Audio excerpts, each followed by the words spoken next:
Megan had never been a huge fan of Valentine's Day. She was single, living alone in a small apartment, and usually spent the evening watching Netflix with a glass of wine. But this year felt different. For the past few weeks, she had felt like someone was watching her. It started subtly. Strange feelings, like the prickling sensation on the back of her neck when she walked home from work. Sometimes she could swear she heard footsteps behind her, only to turn around and see nothing but empty sidewalks. Then, the gifts started appearing. At first, it was a single red rose left on her doorstep. No card, no note, just the flower. Then came a heart-shaped box of chocolates. Megan assumed it was a secret admirer, or maybe someone who had in the wrong address.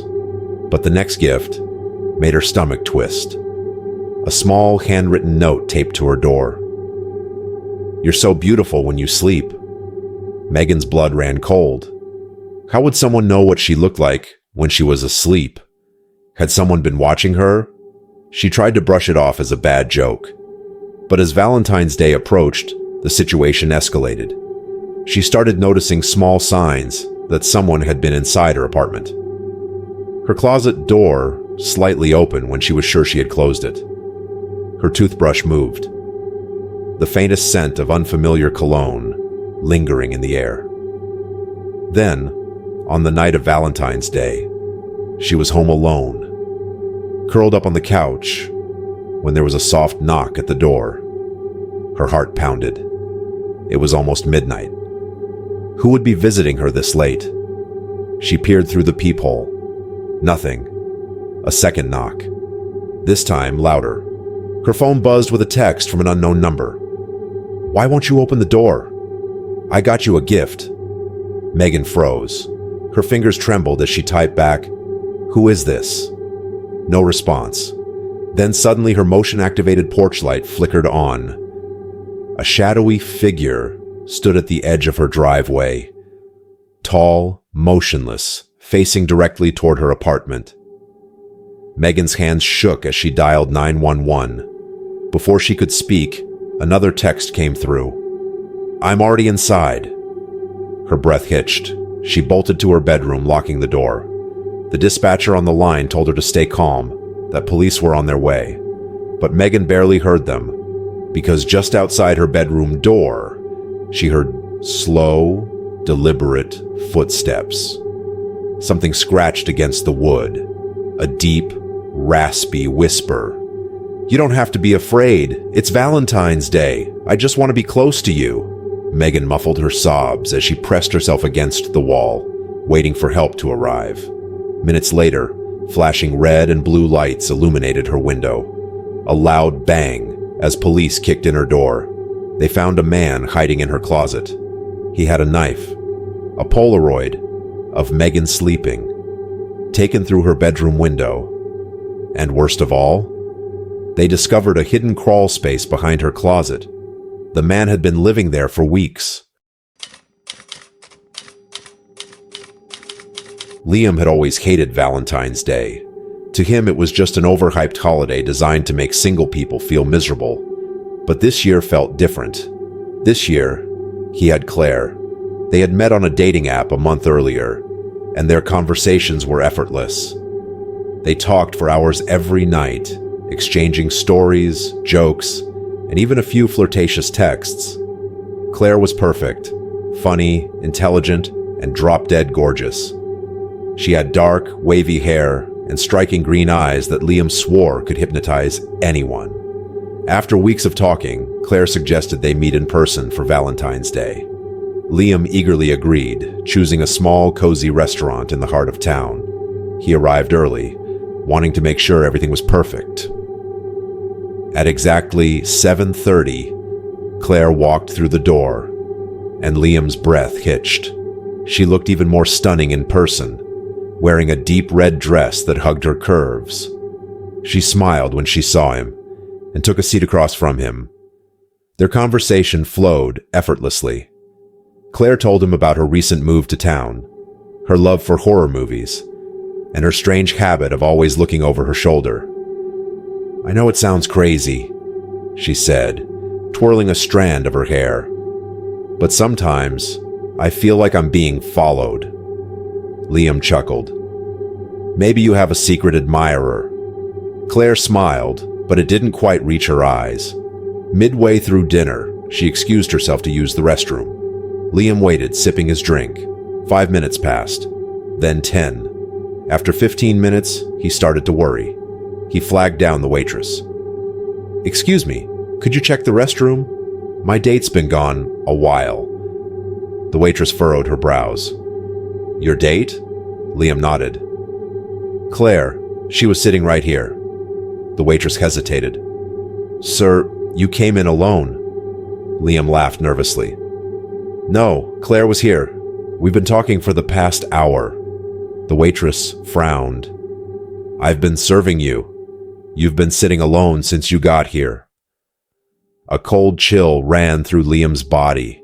He grabbed his phone, determined to prove she existed. But when he opened his messages, his entire conversation with Claire was gone. Every text, every photo, completely erased. He checked his call log. No record of their late-night conversations. His heart pounded. He scanned the restaurant, hoping to see her. Nothing. No sign that Claire had ever been there. That night, he barely slept. He kept checking his phone, scrolling through his gallery, searching for any evidence of Claire's existence. But there was nothing. It was like she had been wiped from reality. At 3 a.m., his phone buzzed. A message from an unknown number.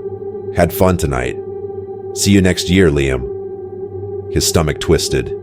He sat up in bed, his hands shaking as he typed a response. "Who is this?" No reply. Just as he was about to put his phone down, he noticed something, the reflection in his screen. Behind him, in the dim glow of his bedside lamp, stood a shadowy figure with glowing green eyes. Liam whipped around, but his room was empty. Josh had always wanted to do something special for his girlfriend Emma on Valentine's Day. After months of planning, he finally surprised her with a weekend getaway at a secluded cabin in the woods. The drive there was peaceful, the roads winding through towering pines and frost-covered meadows. By the time they reached the cabin, the sun was setting, casting an orange glow over the snowy landscape. The cabin itself was perfect, small but cozy, with a stone fireplace and large windows overlooking the dense forest. There was no Wi-Fi, no cell service, just the two of them and miles of quiet wilderness. The first night was perfect. They cooked dinner together, drank wine by the fire, and cuddled under a thick blanket.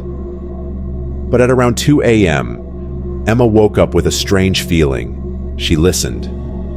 There it was, soft, slow footsteps circling the cabin. Her breath hitched.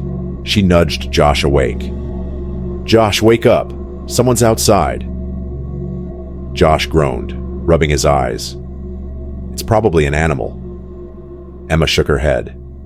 "It sounds like footsteps." Josh sat up, listening. The sound had stopped. He got up and peeked through the curtain. Nothing but darkness. "See? No one's there," he muttered, crawling back into bed. Emma tried to convince herself he was right, but deep down, something felt wrong. The next morning, Josh stepped outside to grab some firewood and stopped dead in his tracks. A single red rose sat on the doorstep. Emma's stomach twisted. "Who left that?" Josh frowned, scanning the woods. "There's no one around for miles." That night, Emma woke up again, but this time, Josh wasn't in bed. Her pulse raced. "Josh!" No response. She got up, shivering as she checked the bathroom. Empty. The living room. Empty. Then she saw it. The front door was wide open. Cold air rushed inside. The wind howled through the trees. Emma's hand shook as she stepped onto the porch. "Josh?" Then she saw him, standing at the tree line, motionless, staring back at her. But something was wrong. Josh's posture was stiff, unnatural. His head tilted slightly, as if he was listening to something only he could hear. Emma stepped closer. "Josh, what are you doing?" Then he spoke, but his voice was off, like it was layered, distorted, echoing. "She's calling me." Emma's stomach dropped. "Who?" Josh's eyes darted to the woods. "She wants me to follow."